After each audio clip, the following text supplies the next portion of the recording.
Good morning साथीहरू। अब चाहिँ भने मेरो एडेनियम फुलिसकेको छ। अस्ति मैले 1 फेब्रुअरीदेखि प्रुनिङ गरेको अनि के अरे पटिङ गरेको एडेनियमहरू चाहिँ यसरी झकमक्क भएर फुलिसकेको छ र देख्न सक्नुहुन्छ। यो चाहिँ मेरो राजा हो है।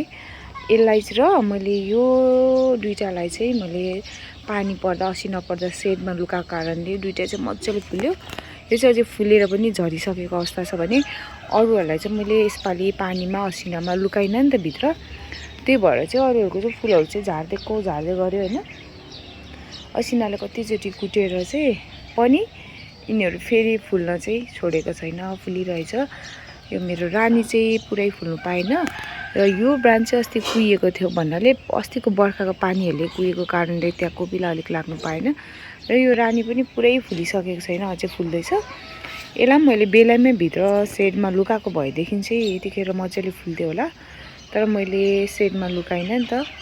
अब फुलहरू भित्र बाहिर गर्न अलिक झमेला लागेर त्यही भएर अलिकति पानीले हिर्काएर कोपिलाहरू कम भएको जस्तो देखिए तापनि यो छ नि, यो एकदम मजाले फुल्छ। पुरा फुलिसकेको छैन, देख्न सक्नुहुन्छ। यो त झन् कतिचोटि फुल्दै झर्दै होइन, धेरैचोटि फुलिसकेको छ र देख्न सक्नुहुन्छ। यसको चाहिँ एकतिरको चाहिँ हाँगा चाहिँ मैले पहिला नै ट्रिटमेन्ट गरेको हो बिग्रेर।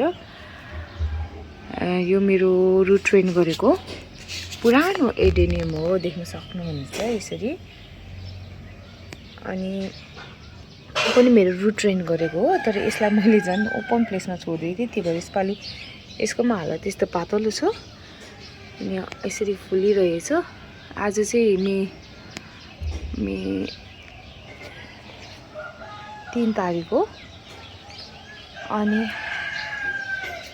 मैले फेब्रुअरीमा गरेको प्रुनिङ रिपोर्टिङ गरेको एडेनियमहरू यसरी फुलेको छ भने हामीले एडेनियम कुहियो भनेर पिर गर्छौँ नि, तर यसरी के यसलाई कुहिएपछि पनि हामीले सुक्खा राखेर ट्रिटमेन्ट गऱ्यो भने चाहिँ मरिसकेको बिरुवा पनि यसरी बचाउन सकिन्छ। यो चाहिँ मेरो पहिला नै यसलाई चाहिँ मरेर पुरै छोडेको जस्तो अवस्थामा थियो अनि त्यसलाई ट्रिटमेन्ट गरेर बचाएर अहिले हेर्नुहोस् यस्तो मजाले फुलिरहेछ है, देख्न सक्नुहुन्छ। अनि यो चाहिँ अस्तिदेखि फुलेको थियो है, यति राम्रो फुलेको थियो होइन, फुलिसक्यो। अनि यो एउटा बल पिपल जस्तै सेपको छ। यसलाई हामीले यसको सेप हेरौँ है। यसको सेप चाहिँ यस्तो छ अनि फुल यस्तो छ र यसको एक पाटामा चाहिँ अस्ति पोहोर सालको पानीले कुटेर जुन हाँगा नआएको कि कुहिएपछि त्यो हाँगा आउन सकेन र एक पाटामा चाहिँ यसरी मजाले फुलिरहेछ है।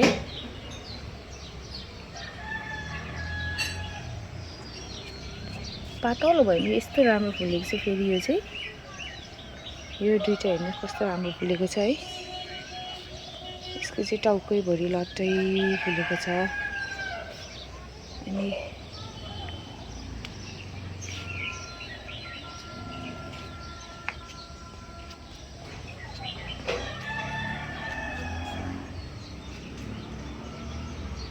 अरूहरू चाहिँ बाहिर राखेकोहरू चाहिँ कोपिला झरेर बसेको छ।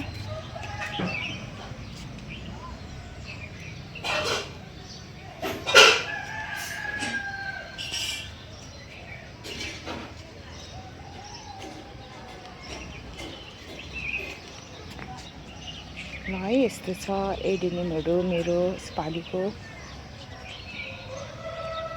यसमा हेर्नु कुनै हाँगा छैन, खालि यति मजाले फुलेको छ। र यसको पट पनि अब रिपोर्टिङ गर्न बेला भइसक्यो, एकदम ठुलो छ नि त, रिपोर्टिङ गर्ने बेला भइसकेको छ। तर मसँग चाहिँ ठुलो पट नभएको कारणले यसलाई रिपोर्टिङै गरेको छैन।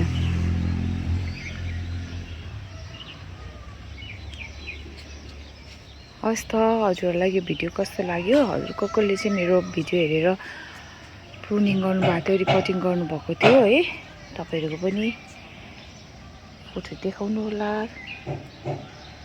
मेरो चाहिँ यस्तो भएको छ, यसरी फुलेको छ है।